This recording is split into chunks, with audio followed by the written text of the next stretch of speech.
এই সূরা দুনিয়ার সমস্ত কাফের এবং হারামীদের ফাঁস করে দেয়। এটা মুনাফিকদের সামনে নিয়ে আসে। আসসালামু আলাইকুম। আচ্ছা, কোরআনের এমন একটা সূরার কথা কি ভাবা যায় যেটা একই সাথে ভীষণ শক্তিশালী, বেশ কঠিন আর যা কিনা মানুষের একদম ভেতরটা কাঁপিয়ে দেয়?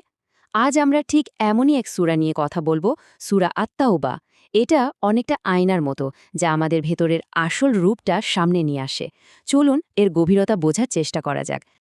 বলা হয় যে এই সূরাটা যখন নাজিল হয় তখন এটা যেন দুনিয়ার সব মুখোশ এক ঝটকায় খুলে ফেলেছিল। মুনাফিকের মুখোশ, জালেমের মুখোশ আর যাদের অন্তরে রোগ ছিল তাদের মুখোশ। একজন সত্যিকারের বিশ্বাসের জন্য এটা সাহসের এক বিশাল উৎস, কিন্তু মুনাফিকের জন্য এটা একটা চূড়ান্ত সতর্কবার্তা।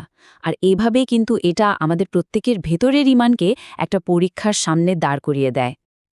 আর এই সূরাটা নিয়ে যে প্রশ্নটা সবার আগে মাথায় আসে, আর যেটা সবচেয়ে বড় প্রশ্নও বটে, সেটা হলো পুরো কুরআনে এটাই একমাত্র সূরা যা শুরুতে বিসমিল্লাহির রহমানির রাহিম নেই।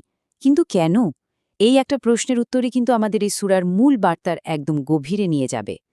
ঠিক তাই, এই সূরার শুরুটা কোনো করুণা বা দয়ার বার্তা দিয়ে হয়নি, বরং এটা শুরু হয়েছে একটা অত্যন্ত কঠোর এবং চূড়ান্ত ঘোষণা দিয়ে। এটা ছিল একটা সম্পর্ক ছেদের ঘোষণা। ব্যাপারটা বুঝতে হলে আমাদের সূরাটার নামের দিকে একটু তাকাতে হবে। দেখুন, এর দুটো নাম প্রচলিত। একটা হলো আত-তাওবা, যার মানে হলো অনুশোচনা করা বা ফিরে আসা, আর অন্য নামটা হলো বারাআহ, যার অর্থ সম্পর্ক ছিন্ন করার ঘোষণা। এই দুটো নামই কিন্তু সূরার মূল ভাবটাকে পরিষ্কার করে দেয়। একদিকে যেমন আছে কঠোরতা, ঠিক অন্যদিকেই আছে ক্ষমার বিশাল দরজা। দেখুন, বিসমিল্লাহ মানেই তো নিরাপত্তা, দয়া আর করুণার একটা প্রতীক, তাই না? অন্যদিকে বারাআ হলো ঠিক তার বিপরীত। এটা হলো মুশরিকদের সাথে যে চুক্তি ছিল তা বাতিল করা আর তাদের ওপর থেকে নিরাপত্তা তুলে নেওয়ার ঘোষণা।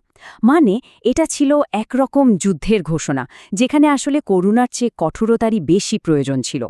আর এ কারণে আলেমরা বলেন, যেহেতু সূরাটা শুরুই হয়েছে নিরাপত্তা প্রত্যাহার দিয়ে, তাই এর শুরুতে নিরাপত্তার বার্তা বিসমিল্লাহ আর যুক্ত করা হয়নি।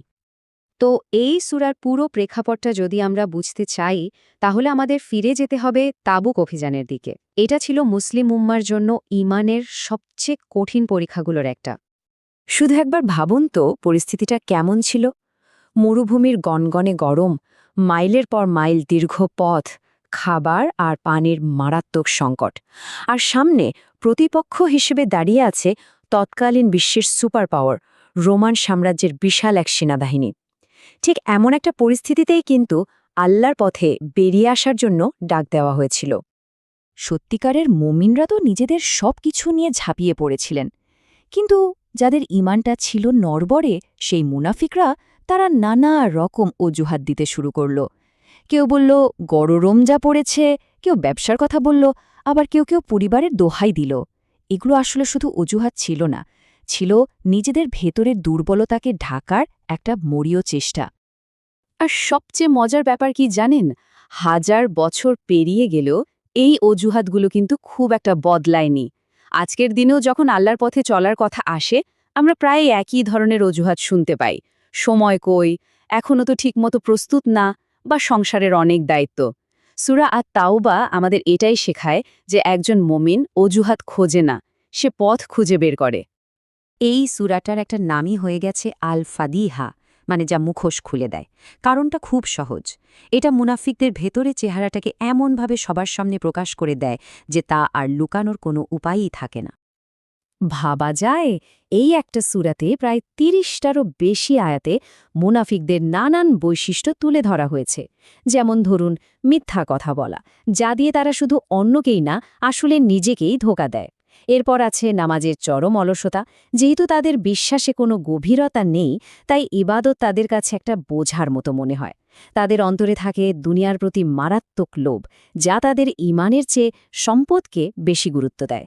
আর সবচেয়ে বিপজ্জনক যে বিষয়টা, সেটা হলো দিনের বিভিন্ন বিষয় নিয়ে ঠাট্টা মশকরা করা, যা তাদের ভেতরের অহংকার আর অশ্রদ্ধাকেই প্রকাশ করে।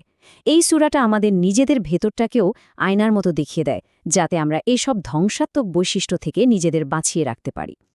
কিন্তু এই সূরাটা শুধু কঠোরতার কথা বলে না, শুধু সতর্কই করে না। এর নামের মধ্যেই তো আছে সেই আশাটা।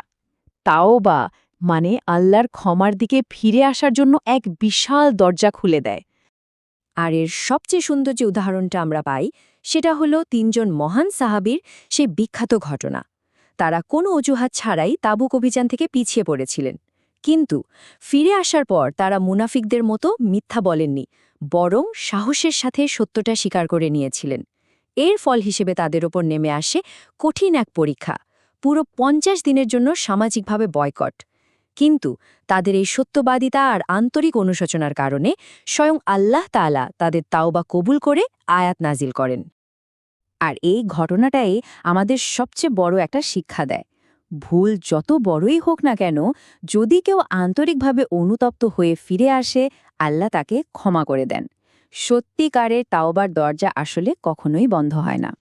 তাহলে এই পুরো ঐতিহাসিক প্রেক্ষাপট আর ঘটনাগুলো থেকে আজকের দিনে আমাদের জীবনের জন্য কী শিক্ষা নেওয়ার আছে? প্রথমত, এই সূরাটা আমাদের জন্য সাহসের উৎস, বিশেষ করে যখন আমরা সত্যের উপর টিকে থাকতে চাই। এটা আমাদের ঈমানের জন্য একটা কঠিন কিন্তু খুবই জরুরি পরীক্ষা। এটা আমাদের সমাজের, এমনকি নিজেদের ভেতরের মুনাফিকি আচরণগুলো চিনতে সাহায্য করে। আর সবচেয়ে বড় কথা হলো, এটা যেকোনো পাপী বান্দার জন্য তার রবের কাছে ফিরে আসার এক চিরন্তন পথ দেখিয়ে দেয়। সবশেষে প্রশ্নটা কিন্তু আমাদের নিজেদের কাছেই ফিরে আসে। যখন আমরা সূরা আত-তাওবা পড়ি বা এর কথাগুলো শুনি, তখন এটা আমাদের জীবনের ঠিক কোন দিকটাকে আয়নার মতো সামনে এনে দাঁড় করায়?